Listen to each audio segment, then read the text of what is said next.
सड़क और जल निकासी की समस्या से जूझ रहे ग्रामीण प्रशासन से लगाई गुहार। परंदा तहसील अंतर्गत ग्राम पंचायत सोहरवलिया कला टोला दर्जीचक के ग्रामीणों ने बुनियादी सुविधाओं के अभाव को लेकर उप जिलाधिकारी को प्रार्थना पत्र सौंपा है। ग्रामीणों ने खराब सड़क और जल निकासी के लिए नाली के अभाव को गंभीर समस्या बताते हुए शीघ्र समाधान की मांग की। ग्रामीणों के अनुसार टोला दर्जीचक को जोड़ने वाले मुख्य मार्ग जगह जगह से क्षतिग्रस्त हो चुका है। यह सड़क करीब 4 से 5 वर्ष पहले आरसीसी के रूप में बनाई गई थी, लेकिन वर्तमान में इसकी स्थिति बेहद जर्जर हो गई है, जिससे आवागमन में भारी दिक्कतों का सामना करना पड़ रहा।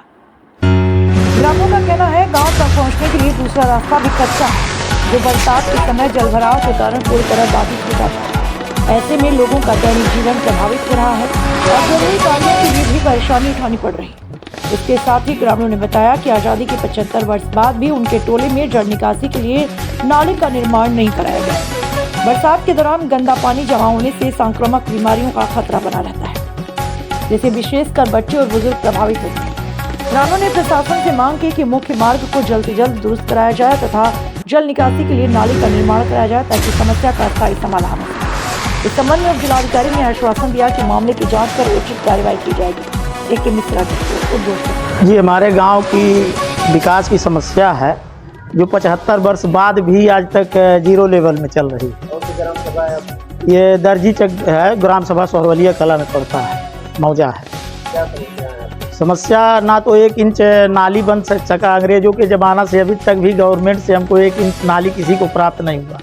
ना तो 2 मुख्य मार्ग है, दोनों बाधित हैं और बरसात में इतनी समस्या होगी कि गाँव के लोग निकल नहीं सकते और गांव के लोग पीड़ित हैं। इसलिए आज उप जिलाधिकारी महोदय जी को ज्ञापन देकर निवेदन करने आए हैं। अगर ये समस्या श्रीमान जी के द्वारा सुनी जाती है तो ठीक है, नहीं सुनी जाती है तो फिर आगे समय आने पर हम लोग यहाँ आ करके अपना समय देंगे, धरना प्रदर्शन आदि करेंगे और क्या कर सकते हैं।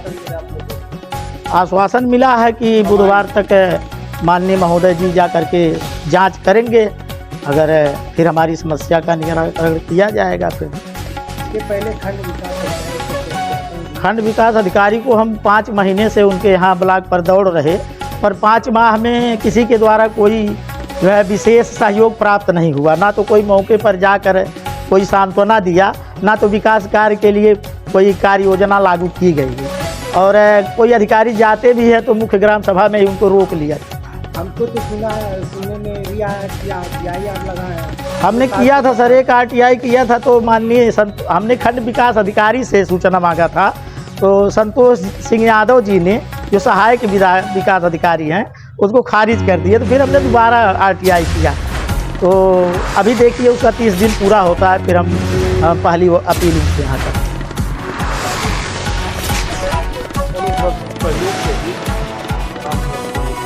है। और छोटा मौजा होने की वजह से विधायक, मंत्री या प्रधान या कार्यकर्तागण, अधिकारीगण कोई किसी का विशेष निगाह वहाँ रहता है। हमारे गांव कितना बड़ा मौजा है, कोई अधिकारी गांव पर गया ही नहीं। पूर्वांचल तो माना जाता है कि मुख्यमंत्री का जो है एरिया है या उनका घर है, उसके बाद 70 साल आज़ादी के बाद वहाँ पे काम नहीं हुआ, ऐसा क्यों? श्रीमान जी, IGRS पे खेल चल रहा और वह पेपर में ही सब दिखाया जा रहा है।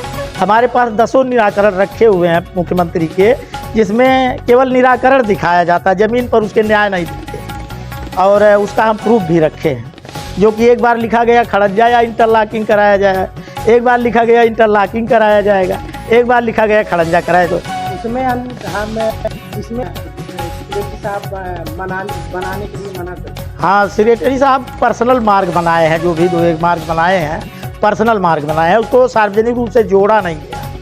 हाँ, वो गवर्नमेंट की ज़मीन है तो गवर्नमेंट उस पर अपना कार्रवाई करे, देख रेख करे। हमको तो मार्ग से मतलब है। हाँ, जो मार्ग बना है वो भी तो नहीं बन पा रहा है सर। हाँ, उसमें ऐसी स्थिति है कि अगर कोई बीमार पड़ जाए तो लोग मर जाएंगे पर दवा नहीं हो सकती।